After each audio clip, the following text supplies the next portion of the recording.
Hey everybody, Steve here. And if you're watching this video, it's because you want to learn about crypto and blockchain. And I'm making a series of videos for a single purpose, which is to take somebody, and I'll use myself as an example, somebody who really doesn't know much about crypto or blockchain yet. Specifically, they don't know how to use it to do things and they want to learn. So that's where I am at. I know a bit about it in concept. I've studied blockchain for a number of years, listened to a lot of smart people talk about it, but I've actually never sat down and done anything with cryptocurrency, never purchased it. I don't know any of the software about how to do that yet. So I'm going on a journey, and if you'd like to come along, you're welcome to learn along with me. I can promise I'm just going to be really transparent with everything I do. That includes mistakes, and I know I'm going to make some.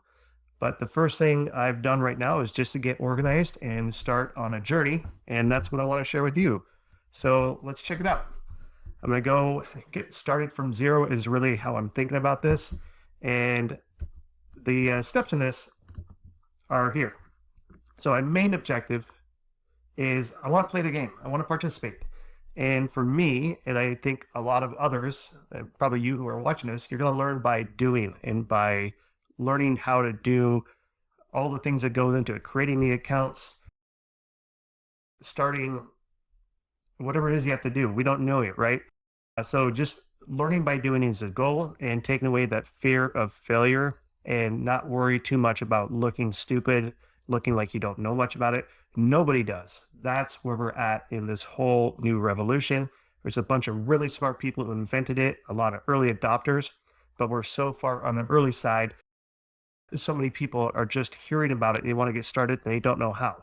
So that's what I want to help with.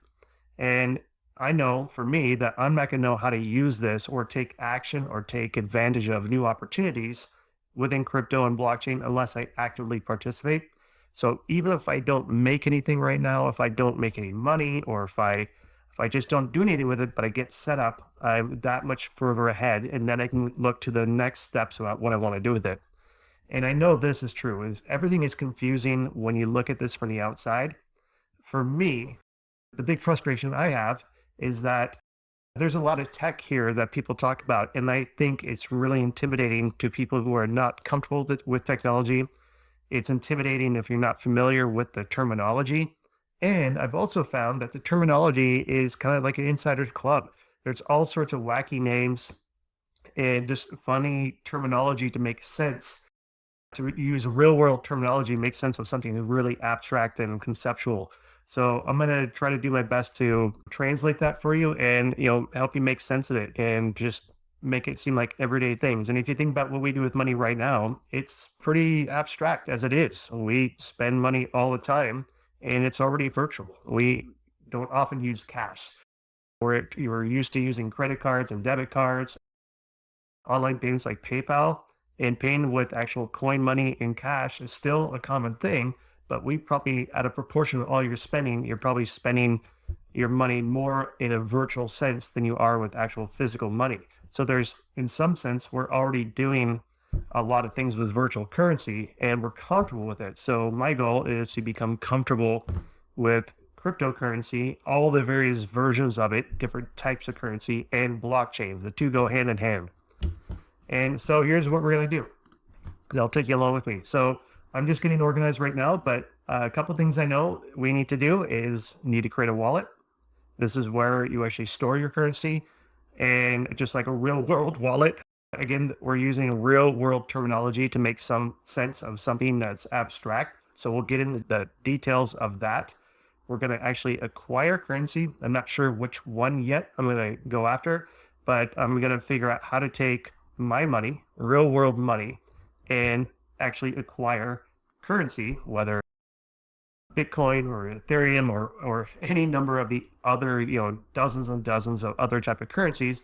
We're going to figure out how to do that and simplify it. And in my mind, it's really no different than when you go on a trip internationally. You go to a currency exchange and you trade American dollars for euros or pounds sterling or whatever it is. So we're going to go through that process. Then we're going to create some accounts on different marketplaces so we can actually buy things. So we actually want to buy something like an NFT, a piece of art, or a different version of an NFT, for example.